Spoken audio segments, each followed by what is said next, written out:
about Esther. Let's talk about her today.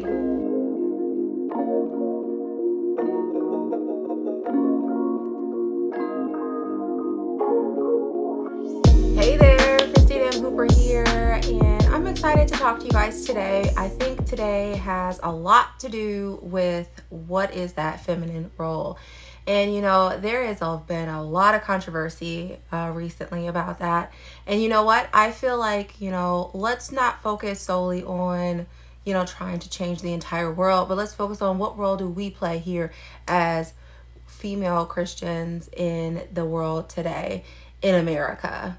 God has created each of us with our own personalities, and He knows exactly who is that right fit for us when we come together in marriage.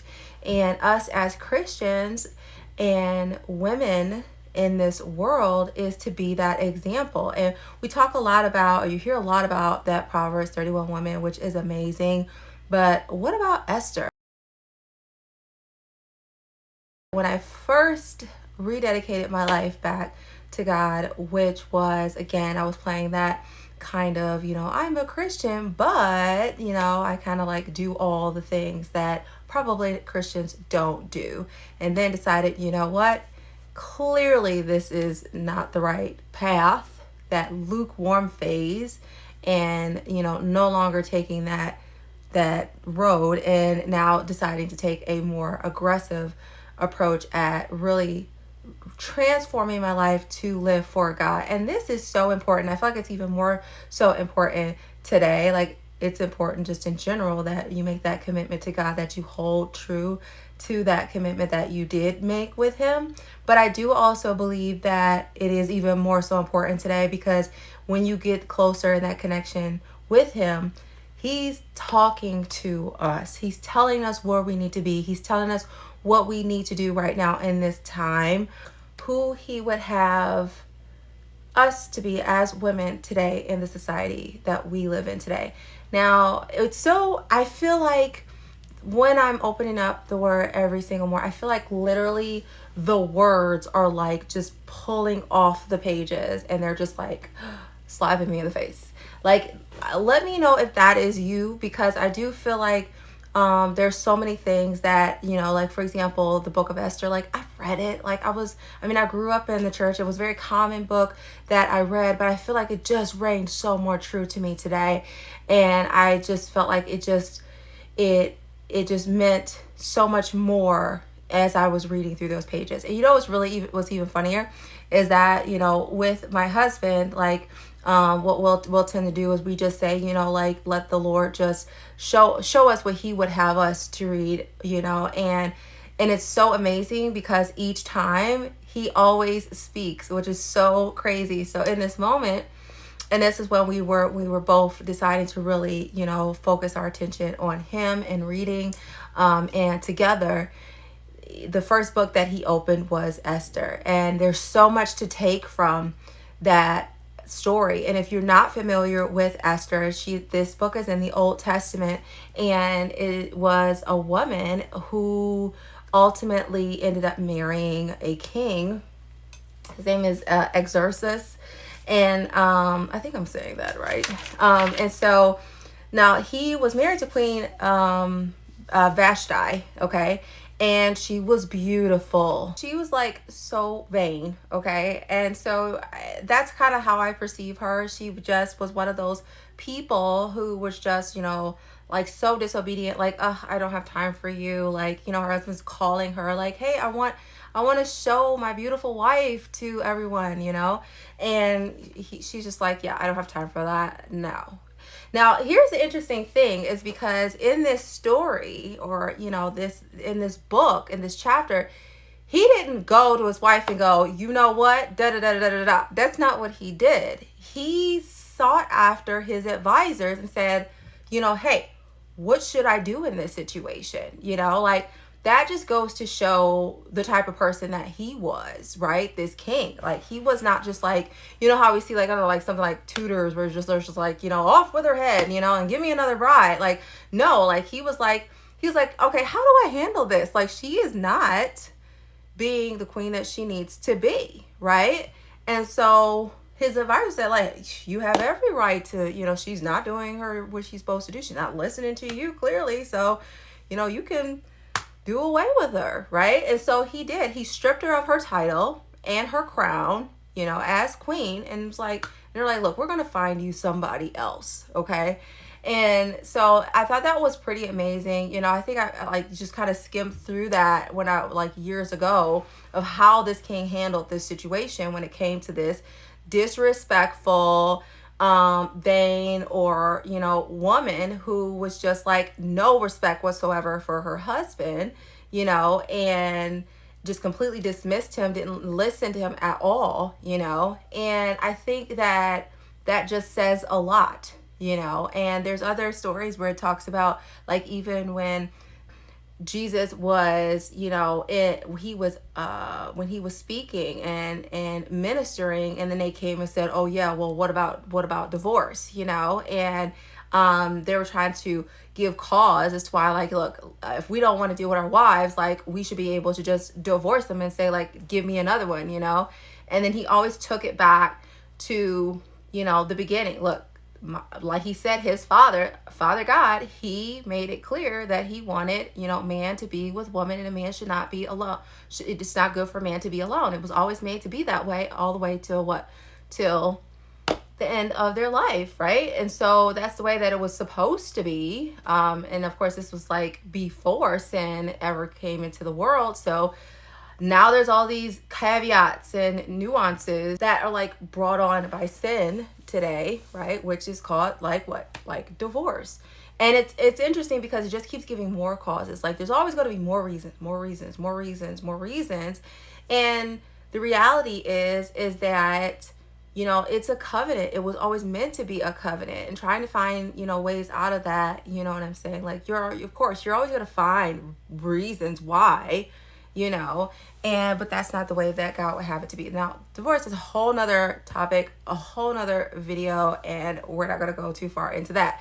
But let's take it back to Esther. The interesting thing is that when you see Esther here, like she is, she doesn't have her parents, Mordecai comes in, he's family, but then he takes on that role as that father for her, and she's obedient, and she does, she's a woman of excellence, right? And God favored her, and just by her doing what she needed to do in the situation that she was in, and of course being chosen to marry the king, it was not only did it save her husband's life, right? Because there was this moment where they were trying to, take out the king, and, she was able to help in that situation because Mordecai was able to let her know, like, hey, look, this is what's going on. You got to warn the king, warn your husband.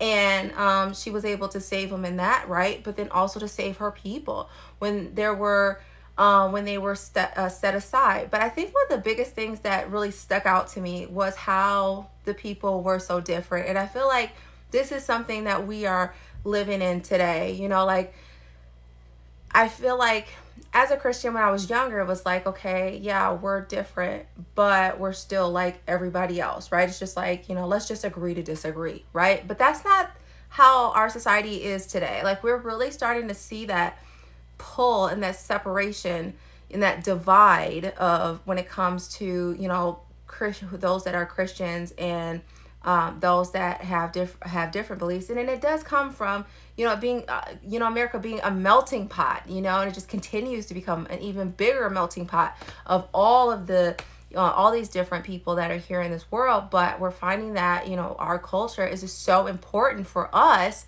to stay grounded and to stay in community with each other. I feel like that's one of the biggest things is finding that space where you can connect with like-minded people and don't get lost in a society that is encouraging us to forget who God is. What does God say that we as women should be? What is the role that he would have us to be? All right, so one really big thing that God was really talking to me about was really deciding to get back to the roots of what it is to just like live and to survive. Well, for me, I knew were really important things to do, like how to cook, like I feel like that's pretty much a staple. I mean, I took cooking classes when I was, in high school.